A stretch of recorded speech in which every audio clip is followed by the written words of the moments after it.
ጤና ይስጥልኝ የቮያ ቴሌቪዥን ተከታታዮች የዕለተ ማክሰኞ ዜናዎችን ይዘን ቀርበናል። እስከ መጨረሻው ተከታተሉን።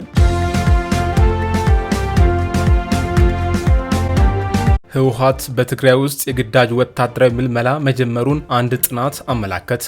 ኢንዲፔንደንት ኒውስ የተሰኘው ድረገጽ ላይ ዛሬ የቀረበው ይህንን ጥናት ያከናወኑት ዳንኤል ተስፋ፣ ሴሄም ማሻ፣ ጆሪ ስቶከር እና መሪየም ቫን ስሬሰን የተሰኙ ጋዜጠኞች ሲሆኑ ጉዳዩን በተመለከተ ዝርዝር ማብራሪያን አቅርበዋል። እነዚህ ጋዜጠኞች እንደሚሉት ይህን ጥናት ያከናወኑት ከማርች 9 ቀን እስከ ኤፕሪል 11 ባሉት ቀናት ነው። በጥናታቸው ከማዕከላዊ ትግራይ ዞን አድዋን፣ ኢንቶጭን፣ አድጋ አርቢናና አክሱምን ማካለላቸውን ከምስራቅ ትግራይ ዞን ሐውዜን ከተማ መግባታቸውና በደቡባዊ ዞን ደግሞ ነቅሰኝ ወረዳና ከሰሜን ምዕራባዊ ዞን ሽሬ ሜዳቸውን ጠቅሰዋል። በማዕከላዊ ትግራይ ዞን ዳጋ አርቢ ወረዳ የሚገኙት አንድ አባት ለዜና አውታሩ በሰጡት መግለጫ የህወሓት ካድሬዎች የግዳጅ ምልመላ ለማድረግ ወደ አካባቢያቸው መምጣታቸውን ገልጸዋል።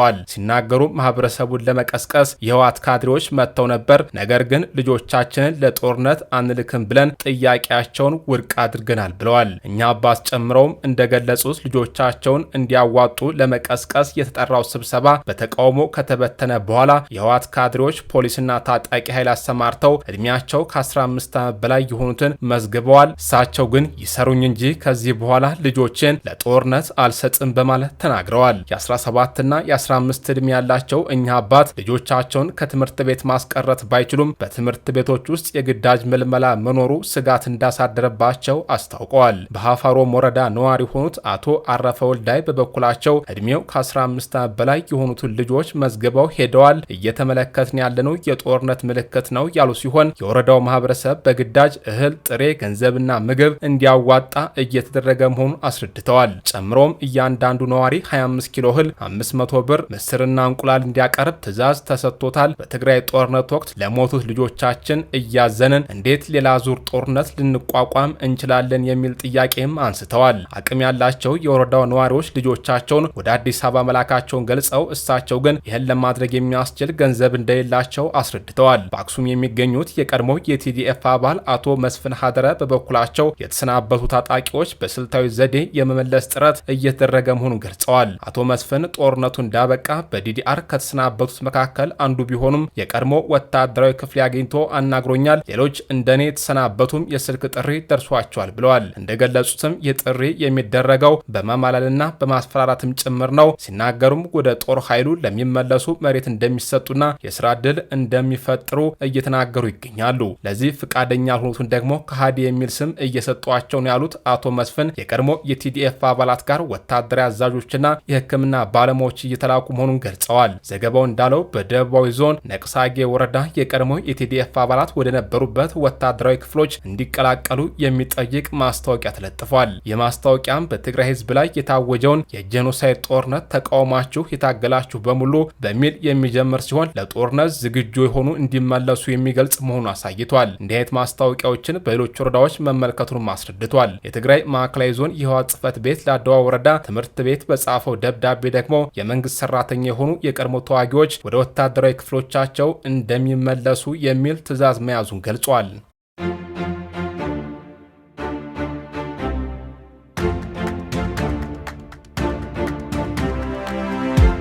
ፍርድ ቤት በድምፃዊ ቴዎድሮስ ካሳሁን ወይም ቴዲ አፍሮ ቃል አቀባይ ማህሌት ሰለሞንና በሌሎች ተጠርጣሪዎች ላይ የ14 ቀናት የምርመራ ጊዜ ፈቀደ።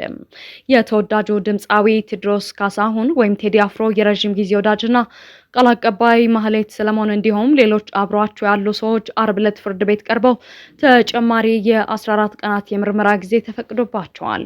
ይህ እስር በገጽታው ሲታይ ተራ ፖሊስ ምርመራ ሊመስል ይችላል። ነገር ግን ከድርጊቱ ጀርባ ያሉትን ሁኔታዎች በጥልቀት ስንመረምር የኢትዮጵያን የፍትህ ስርዓትና የፖለቲካ ትኩሳት ፍንትው አድርገው የሚያሳዩ በርካታ ጥያቄዎችን እንድናነሳ እንገደዳለን። ተጠርጣሪዎቹ ባለፈው አርብ በፌዴራል የመጀመሪያ ደረጃ ፍርድ ቤት አራዳ ምድብ አንደኛ ጊዜ ቀጠሮ ችሎት የቀረቡ ሲሆን መርማሪ ፖሊስ የጀመረውን ምርመራ ለማጠናከርና ተጨማሪ ማስረጃዎችን ለማሰባሰብ ተጨማሪ 14 ቀናት እንዲፈቅድለት ችሎቱን ጠይቋል። ፍርድ ቤቱም የፖሊስን አቤቱታ መርምሮ በመቀበል የተጠየቀውን የ14 ቀናት የምርመራ ጊዜ የፈቀደ ሲሆን የምርመራ ሂደቱን ተከታትሎ ቀጣይ ትዕዛዝ ለመስጠት ለግንቦት 30 ቀን 2018 ዓ.ም ተለዋጭ ቀጠሮ መስጠቱን የታሳሪዎቹ ቤተሰቦች አረጋግጠዋል።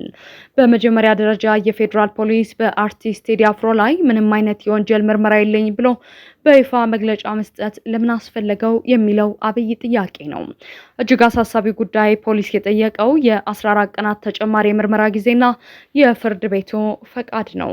በኢትዮጵያ የፍትህ ስርዓት ውስጥ ፖሊሶችን አስሮ ምርመራ አልጨረስኩም በማለት ጊዜ ቀጠሮ መጠየቅ የተለመደና የሰብአዊ መብት ተሟጋቾች አጥብቀው የሚተቹት አሰራር ነው። አንድ ግለሰብ ከመታሰሩ በፊት በቂ ማስረጃ ሊሰበሰብ ሲገባ አስሮ ማስረጃ መፈለግ የዜጎችን መብት የሚጥስ ነው።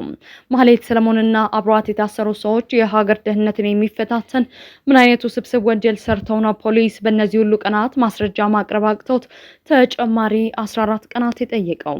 ፍርድ ቤቱስ የፖሊስን ጥያቄ ያለምንም ተግዳሮት ለምን ተቀበለ?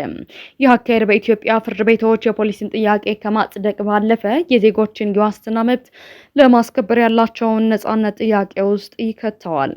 የነ ማህሌት ሰለሞን እስርና የፖሊስ ቴዲ አፍሮን አልነካውም ማስተባበያ የሀገሪቱን የፍትህ ስርዓት ፖለቲካዊ መልክ ያሳያል። እስሩ ግለሰቦችን በህግ ከመጠየቅ ባለፈ በቴዲ አፍሮና በደጋፊዎቹ ላይ ስነ ልቦናዊ ጫና ወይም ሳይኮሎጂካል ፕሬሸር ለመፍጠር ያለመ ነው የሚል ጥርጣሬን የሚያጭር ነው።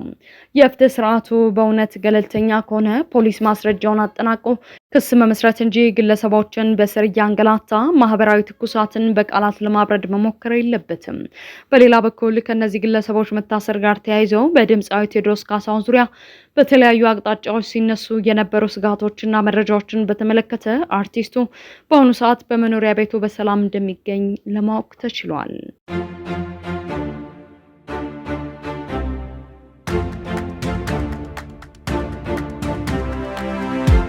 የሌተናል ኮሎኔል አለሙ ሞላ በቁጥጥር ስር መዋል የመስክ ድል ወይንስ የአካባቢው ፖለቲካ አዲስ ምዕራፍ?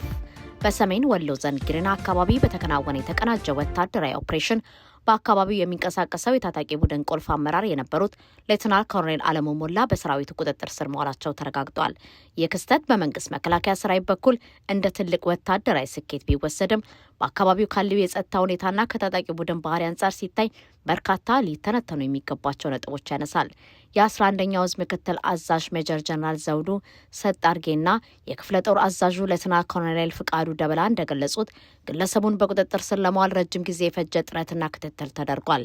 ሌሊት በሀብሩ ወረዳ ጊራና ቀበሌ በረዱኝ በተባለ ልዩ ቦታ የተከናወነው የድንገተኛ ጥቃት የመንግስት ሰራዊት በአካባቢው ያለው የመረጃ መረብና ኦፕሬሽን ብቃት ለማጠናከር እየሞከረ መሆኑን ያሳያል። የከፍተኛ ወታደራዊ አመራርና በቁጥጥር ስር ማዋል የታጠቁትን ቡድን የእዝ ሰንሰለት ለጊዜውም ቢሆን ሊያናጋውና በስነ ልቦና ረገድም በደጋፊዎች ላይ ጫና ሊፈጥር ይችላል። ይሁን እንጂ ይህንን የመከላከያ ሰራዊት መግለጫ በጥልቅ ስንመረምረው የአንድ አመራር በቁጥጥር ስር መዋል ብቻውን በአካባቢው ያለው ስር የሰደደ የጸጥታ ቀውስ ይፈታዋል ወይ የሚለው ጥያቄ መመለስ አለበት። በታሪክ እንደሚታየው እንደዚህ ያሉ በአካባቢ ድጋፍ ላይ የተመሰረቱ ታጣቂ ቡድኖች በአንድ መሪ መያዝ ወይም መገደል ብቻ የሚዳከሙ ሳይሆኑ ይልቁንም አዳዲስ አመራሮችን በመተካት ቂምን መሰረት በማድረግ ትግላቸውን ሊያቀጣጥሉ የሚችሉ እድል ሰፊ ነው። ሌላው ትኩረት የሚሻው ነጥብ ሌተናል ኮሎኔል የሚለውን ወታደራዊ ማዕረግ የያዘ ግለሰብ ወደ ታጣቂ ቡድን መቀላቀሉ በሀገሪቱ ወታደራዊ መዋቅር ያለውን የመከፋፈል ጥልቀትና የባለሙያዎች ወደ አማጺነት የመቀየር አዝማሚያ ያሳያል። ይህ ደግሞ ችግሩ ከወታደራዊ ኦፕሬሽን ባለፈ ፖለቲካዊ መፍትሄ የሚሻ መሆኑን ይጠቁማል። በሀብሩ ወረዳ የተወሰደው እርምጃ በአካባቢው ያሉ ታጣቂዎችን እንቅስቃሴ ሊገታው ቢችልም በሰላማዊ ዜጎች ላይ ሊያስከትል የሚችለው ስጋት ግን ችላ ሊባል አይገባም። እንዲህ ያሉ የተቀናጁ ኦፕሬሽኖች በሰላማዊ ዜጎች የዕለት ተዕለት እንቅስቃሴ ላይ የሚያሳድሩት ጫናና በሰራዊቱና በአካባቢው ማህበረሰብ መካከል ያለው ግንኙነት እንዴት ይነካዋል የሚለው ነጥብ ሊፈተሽ ይገባዋል። የሌተናል ኮሎኔል አለሙ ሞላ በቁጥጥር ስር መዋል ለመንግስት ሰራዊት ታክቲካዊ ድል ቢሆንም በሰሜን ወሎ በአካባቢው ዘላቂ ሰላምን ለማምጣት ግን ከወታደራዊ እርምጃው ጎን ለጎን የህዝቡ ቅሬታ የሚፈቱ ፖለቲካዊ ውይይቶች አስፈላጊነት አሁንም በጉልህ ይታያሉ። የኮሎኔሉ መያዝ የታጣቂውን ቡድን እንቅስቃሴ ያዳክመዋል ወይንስ ለበቀል እርምጃ መነሳሳትን ይፈጥራል የሚለው በሂደት የሚታይ ይሆናል።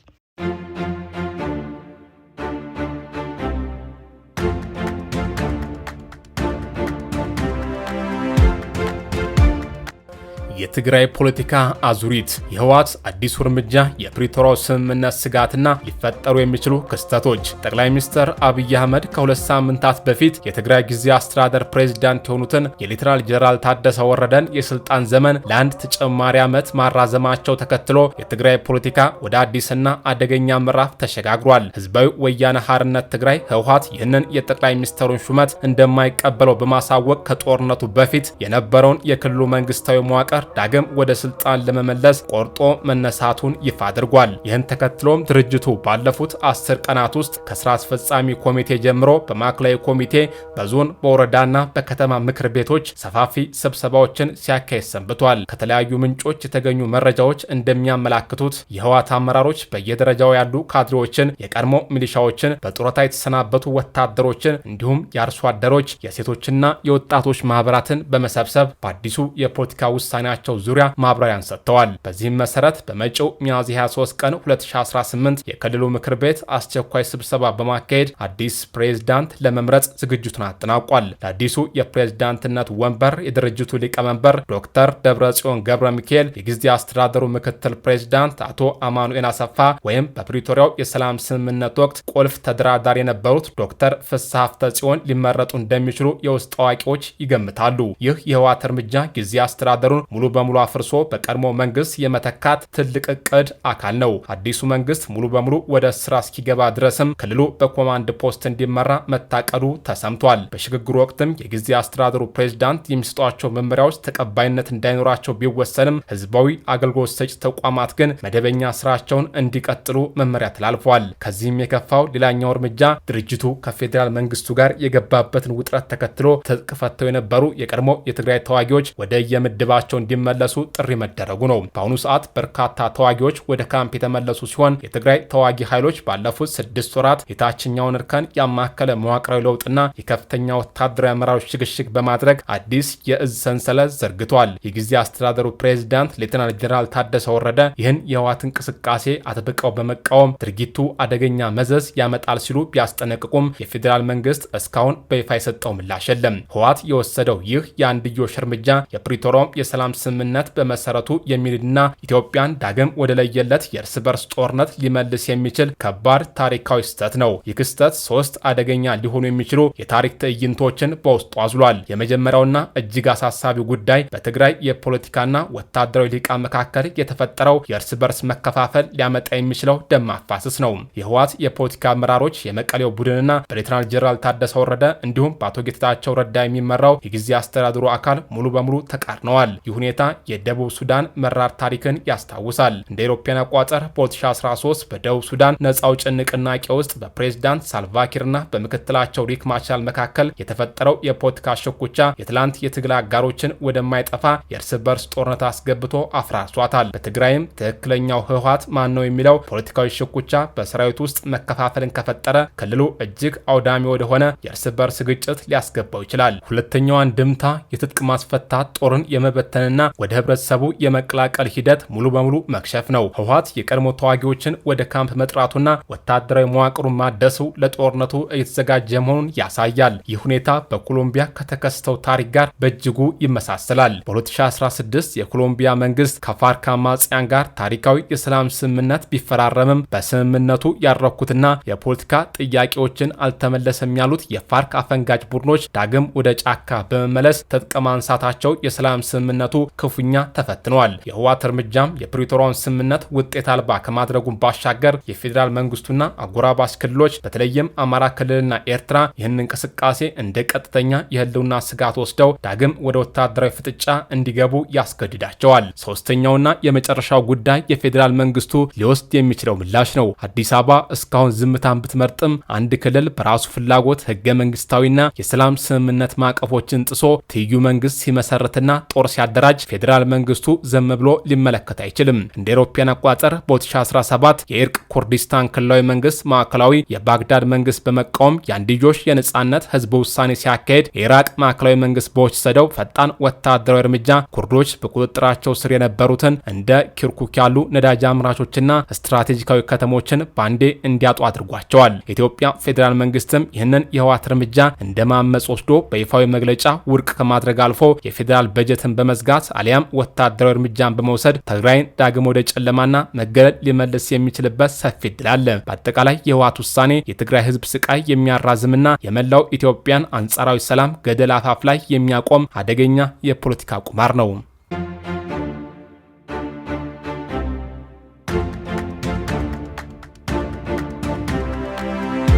ትላንትና ሰኞ 38 መደበኛ ያልሆኑ ስደተኞች በምስራቃዊ ሊቢያ ከሚገኘው ቶብሩክ የጠረፍ ከተማ በአነስተኛ ጀልባ ጉዞ ጀምረው ነበር።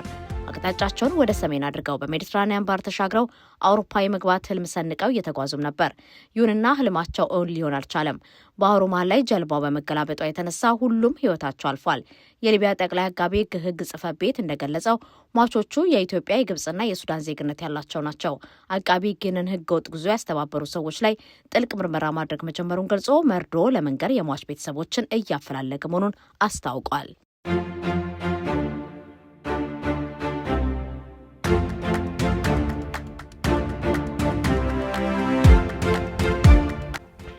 ዩናይትድ አረብ ኤምሬትስ እና ከኦፔክና ኦፔክ ፕላስ አባልነት ለመውጣት መወሰኗን አስታወቀች። የዩናይትድ አረብ ኤምሬትስ መንግስት የነዳጅ ላኪ ሀገራት ማህበር ከሆኑት ኦፔክ እና ኦፔክ ፕላስ የመውጣት ውሳኔ ማሳለፉን ገለጹ።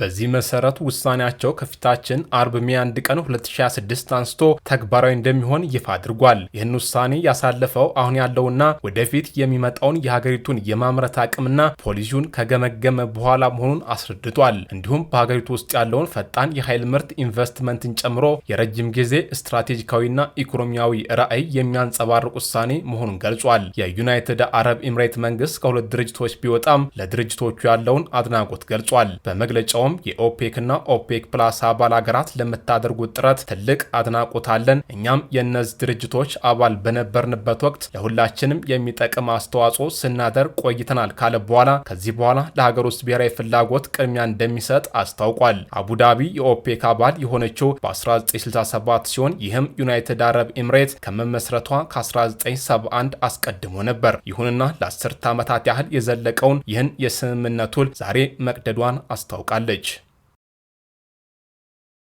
በጆሃንስበርግ ሲቢዲ የሚገኙ ኢትዮጵያውያን ነጋዴዎች ጥቃት እየተፈጸመባቸው መሆኑን አስታወቁ። በደቡብ አፍሪካ ጆሃንስበርግ ሲቢዲ የሚኖሩ ኢትዮጵያውያን የንግድ ባለቤቶች ሕይወታቸው አደጋ ላይ መውደቁን ገለጹ። ኢትዮጵያውያኑ ለደቡብ አፍሪካ ዜና አገልግሎት በሰጡት መግለጫ በቅርቡ እየተፈጸመ ያለው ግድያ ከፍተኛ ስጋት ውስጥ እንደከተታቸው አስረድተዋል። ትላንት በዛሀበሻ ባቀረብነው ዘገባ በ24 ሰዓት ውስጥ 4 ኢትዮጵያውያን በጆሃንስበርግ ውስጥ መገደላቸው መግለጻቸው ይታወሳል። ዛሬ እንደደረሰ መረጃ ደግሞ የተገደሉት 4ቱም ኢትዮጵያውያን በአካባቢው የንግድ ሱቅ ባለቤት ናቸው። የመጀመሪያው ኢትዮጵያዊ የተገደሉት ከትላንት ወዲያ በአንድ ገበያ ማዕከል ውስጥ ሲሆን ድርጊቱ የተፈጸመው በጠራራ ፀሐይ ነው። በትላንትናው ዕለት ደግሞ 3ቱ ኢትዮጵያውያን በአካባቢው በሚገኝ ማክዶናልድ ውስጥ ቁርስ ለመመገብ በገቡበት ወቅት 2 ፊታቸውን በጭንብል የሸፈኑ ሰዎች ገድለዋቸው ሄደዋል። ከነዚህ ድርጊቶች ጋር እስካሁን ተጠርጥሮ የታሰረ ሰው የሌለ ቢሆንም የደቡብ አፍሪካ ፖሊስ በበኩሉ ምርመራ መጀመሩን አስታውቋል። ከግድያው ጋር በተያያዘ መረጃ ያላቸው ሰዎች ጥቆማ እንዲሰጡትም ጥሪ አቅርቧል። በደቡብ አፍሪካ የንግድ ባለቤትና የሰብአዊ መብት ተሟጋች የሆኑት ኢትዮጵያዊ ሃሊ ሻሚባ ለዜና አውታሩ ሲናገሩ አሁን ባለው ሁኔታ እኔን ጨምሮ ሁሉም ስደተኛ ማህበረሰብ ስጋት ውስጥ ወድቋል። እኔ በበኩሌ ከትላንት ጀምሮ እንቅልፍ አልተኛሁም። የግድያ በኢትዮጵያውያን ላይ ታቅዶ የሚፈጸም ጄኖሳይድ ነው ብለዋል።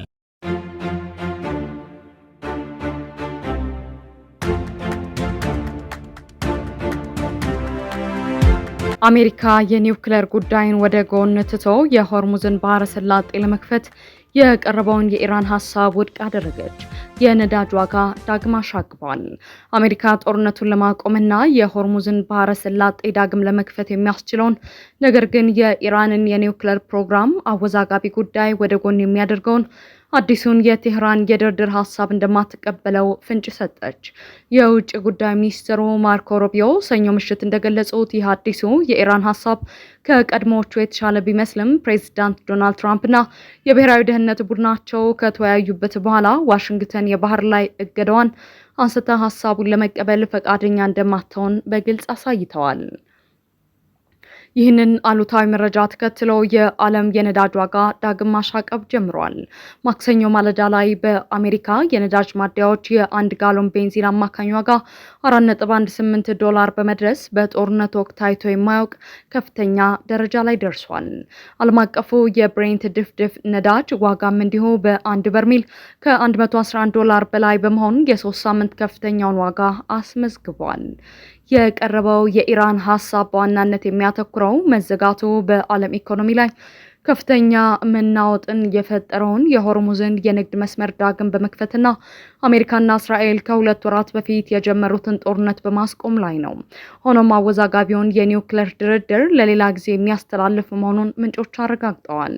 ማርኮ ሩቢዮ ከፎክስ ኒውስ ጋር በነበራቸው ቃለ ምልልስ መጀመሪያውንም ወደዚህ ጦርነት የተገባበት ዋነኛ ምክንያት የኒውክሌሩ ጉዳይ መሆኑን በማንሳት የሀሳቡን ውድቅነት አብራርተዋል። ኢራናውያን እጅግ ጎበዝ ተደራዳሪዎች መሆናቸውን ያነሱት ሩቢዮ ማንኛውም ስምምነት ኢራን የኒውክሌር ጦር መሳሪያ እንዳታስታጥቅ በማያዳግም ሁኔታ የሚያግድ መሆን እንዳለበት አስምረውበታል። የዋይት ሀውስ ፕሬስ ሴክሬታሪ ካሮሊን ሊቬት በበኩላቸው ፕሬዚዳንት ትራምፕና የብሔራዊ ደህንነት ቡድናቸው በሀሳቡ ላይ ቢወያዩም ሀሳቡን አሜሪካ በቁም ነገር እያሰበችበት እንዳልሆነ ተናግረዋል። ፕሬዚዳንቱ ኢራንን በተመለከተ ያላቸው ቀይ መስመር ለአሜሪካ ሕዝብ ብቻ ሳይሆን ለራሳቸው ለኢራናውያንም ጭምር እጅግ ግልጽ መደረጉን ያነሱት ሌቪት ትራምፕ በጉዳዩ ላይ በቅርቡ ይፋዊ መግለጫ እንደሚሰጡ አሳውቀዋል። ኢራን በበኩሏ የኒውክሌር ጦር መሳሪያ የማምረት ፍላጎት እንደሌላት ቢገልጽም ቴህራን የዩራኒየም ማበልጸግ ፕሮግራሟን እንድታቆም አሜሪካ የምታቀርበው ጥያቄ በሰላም ድርድሩ ላይ ትልቅ እንቅፋት ሆኖ ቀጥሏል። ይህ በእንዲህ እንዳለ የባህረ ሰላጤው የትብብር ምክር ቤት አባል ሀገራት በሳውዲ አረቢያ ጅዳ ከተማ በዚሁ የኢራን ሀሳብ ዙሪያ መክረዋል። ለአሜሪካ የኢራንን የኒውክሌር ፕሮግራም መክታት ቅድሚያ የሚሰጠው ጉዳይ ቢሆንም ለባህረ ሰላጤው አጋሮች ግን የነዳጅ ፍሰቱን ዳግም ማስጀመር ዋነኛ ትኩረታቸው ሆኗል። በሌላ በኩል ኬፕለር የተሰኘ የመረጃ ተቋም ባወጣው አዲስ ሪፖርት ኢራን ያላት የነዳጅ ማከማቻ በፍጥነት እያለቀ መሆኑና ቀሪው ማከማቻ ከ12 እስከ 22 ቀናት ለሚሆን ምርት ብቻ የሚበቃ መሆኑን አስታውቋል። የአሜሪካ የባህር ላይ እገዳ በኢራን ኢኮኖሚ ላይ በቀን ከ200 እስከ 250 ሚሊዮን ዶላር ኪሳራ እያስከተለ መሆኑን ሪፖርቱ ቢያክምም የኢራን ነዳጅ ቻይና ለመድረስና ክፍያውን ለመፈጸም ወራት ስለሚወስድ የኢኮኖሚ ጉዳቱ እውነተኛ ስፋት ገና ሙሉ በሙሉ አልታየም። በአሁኑ ወቅት የተኩስ አቁም ስምምነት ቢኖርም በወሳኙ የውሃ መስመር ላይ የሚደረገው የመርከብ ጉዞ በአብዛኛው ቆሟል። የሰላም ድርድሩ በመጓተቱና ሁለቱም ሀገራት በባህር ላይ ፍጥጫቸው በመቀጠሉ ለሰላም ስምምነት ሲሉ ማሻሻያዎችን ለማድረግ የቸኮለ ወገን የለም። ፕሬዚዳንት ትራምፕ ኢራን ስምምነት የምትፈልግ ከሆነ ራሷ ስልክ እንድትደውል በአደባባይ እየጠየቁ ሲሆን የኢራን የውጭ ጉዳይ ሚኒስትር አባስ አራግጂ በአንጻሩ አዲሱን የሀገራቸውን ሀሳብ ለማቅረብ ወደ ፓኪስታን ቢያቀኑም ከአሜሪካ ባለስልጣናት ጋር በቀጥታ ለመገናኘት ፈቃደኛ አልሆኑም። ሚኒስትሩ በመቀጠልም ከኢራን ቁልፍ አጋር ከሆኑት የሩሲያው ፕሬዝዳንት ቭላዲሚር ፑቲን ጋር ለመወያየት ሰኞ ዕለት ወደ ሩሲያ አቅንተዋል። ማርኮ ሩቢዮ በመጨረሻም ስምምነት ላይ መድረስ ካልተቻለ ቀጣዩን እርምጃ መወሰን የፕሬዝዳንት ትራምፕ ድርሻ መሆኑን ጠቁመው ኢራን አሁን ላይ እየሞከረች ያለችው ለራሷ ተጨማሪ ጊዜ ለመግዛት መሆኑን አሜሪካ ይህንን እንድታደርግ እንደማትፈቅድላት አበክረው ተናግረዋል።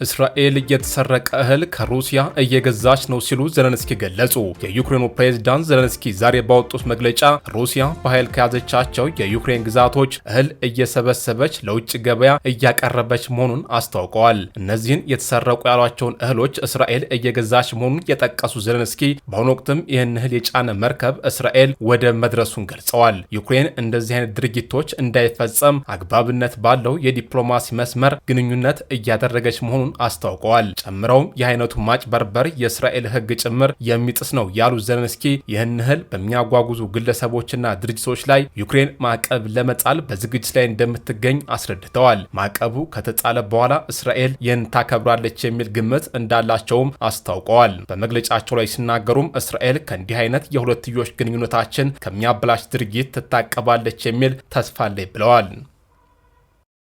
ኡጋንዳ ኢትዮጵያውያን ጨምሮ ከ200 በላይ ስደተኞችን በቁጥጥር ስር መዋሏን አስታወቀች። የኡጋንዳው የአገር ውስጥ ሚኒስተር ዛሬ ባወጣው መግለጫ ቢያንስ 231 የሚሆኑ የተለያየ ሀገር ዜግነት ያላቸው ስደተኞች በቁጥጥር ስር መዋላቸውን ገልጸዋል። የሚኒስቴሩ ቃል አቀባይ ሲሞን ፒተር ሙንዲ እንደገለጹት እነዚህ ስደተኞች የተያዙት በሁለት የተለያዩ ቦታዎች ነው። በካምፓላ ውስጥ በሚገኘው ቡካቶ በተሰኘው ሰፈር ትላንትና ምሽት የተያዙት 169 ሰዎች መሆናቸውን የገለጹት ቃል አቀባዩ ከነዚህ ውስጥ 36ቱ ሴቶች መሆናቸውን አስረድተዋል። ዜግነታቸው ኢትዮጵያዊ፣ ፓኪስታናዊ፣ ህንዳዊ፣ ባንግላዴሻዊ፣ ጋና፣ ሚያንማር፣ ስሪላንካ፣ ካምቦዲያና ማሌዥያ መሆኑን አስታውቀዋል። እነዚህ ስደተኞች አንድ ሙሉ ህንፃን ተከራይተው የተገኙ መሆናቸውን የገለጹት ቃል አቀባዩ በህንፃ ውስጥ በርካታ ኮምፒውተሮችና ሌሎች የአይቲ ቁሳቁሶች መገኘታቸውን ጠቅሰዋል። ህንፃው በተከራዮቹ ሙሉ ቁጥጥር የሚደረግለት መሆኑን በውስጡ ሬስቶራንትን ጨምሮ የተለያዩ አስፈላጊ የሆኑ ነገሮች የተሟሉለት መሆኑን ተናግረዋል።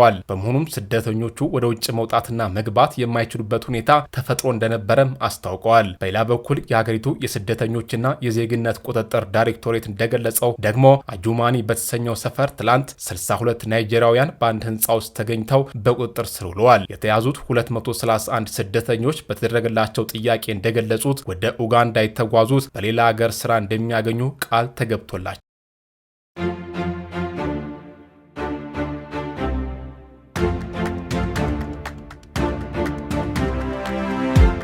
በውጭ ሀገር መታከም የሚፈልጉ ኢትዮጵያውያን ጥብቅ መመሪያ ወጣ። ጤና ሚኒስቴር ያወጣው ይህ አዲስ መመሪያ የውጭ ሀገር የሕክምና አገልግሎት ቅብብሎች ስርዓት ማስፈጸሚያ የሚል ርዕስ ያለው ነው። በመመሪያው ላይ ማንኛውም ታካሚ ወደ ውጭ ሀገር ሄዶ ለመታከም ያጋጠመው የጤና ችግር ከሀገሪቱ አቅም በላይ መሆኑን በውጭ ሀገር ሄዶ እንዲታከም የሚል በሕክምና ቦርድ የጸደቀ የሕክምና ማስረጃ መያዝ እንደሚገባው የተገለጸ ሲሆን በተጨማሪም ሚኒስቴሩ ፍቃድ ማግኘት እንዳለበት ተደንግጓል። ሚኒስቴሩ ፍቃድ የሚሰጠው ደግሞ አንደኛ ህክምናው በአገር ውስጥ ሊሰጥ የማይችል ከሆነ ማለትም የህክምና መመርመሪያ መሳሪያው ወይንም ባለሙያው ከሌለና ለምርመራ ናሙና ዝውውር ማድረግ የማይቻል ከሆነ፣ ሁለተኛ የህክምና አገልግሎቱ በአገር ውስጥ ቢኖርም በረጅም ወረፋ ምክንያት ጊዜ የሚወስድ ከሆነና ታካሚው አገልግሎቱን ሳይወስድ መቆየቱ ሞት ሊያደርስበት እንደሚችል በቦርድ ሲረጋገጥና፣ ሶስተኛ በውጭ ሀገር ታካሚው ህክምና አድርጎ ቀጥሮ የተሰጠው ለመሆኑ ማስረጃ ሲያቀርብ ብቻ መሆኑን መመሪያው አስታውቋል። እነዚህ ጥብቅ መስፈርቶች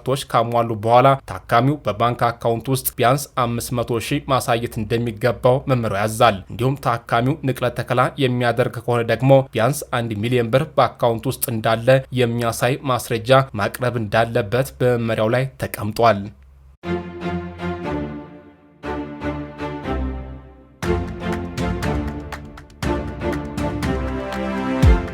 የግብጽ ብሔራዊ ቡድን ከሩሲያ አቻው ጋር በሚቀጥለው ወር የወዳጅነት ግጥሚያ እንደሚያደርግ አስታወቀ። የ2026 ዓለም ዋንጫ ተሳታፊ የሆነው የግብጽ ብሔራዊ ቡድን ይህንን ግጥሚያ የሚያደርገው ከአንድ ወር በኋላ ሜይ 28 ቀን ሲሆን ግጥሚያው የሚከናወነው በግብጽ ይሆናል። የሩሲያ እግር ኳስ ፌዴሬሽን በኢንስታግራም ገጹ ላይ የጨዋታ እንደሚከናወን ያስታወቀ ሲሆን የግብጽን ብሔራዊ ቡድን በአፍሪካ ውስጥ ካሉ ጠንካራ ቡድኖች አንዱ በሚል ገልጾታል። የግብጽ ቡድን ይህንን ግጥሚያ ካደረገ በኋላ ወደ አሜሪካ የሚያቀና ሲሆን ጁን 6 ቀን የመጨረሻውን የወዳጅነት ግጥሚያ በኦሃዮ ከብራዚል ጋር የሚያደርግ ይሆናል። ዋንጫ ግብጽ ከኢራን፣ ኒውዚላንድ እና ቤልጅየም ጋር መደልደሏ ይታወቃል።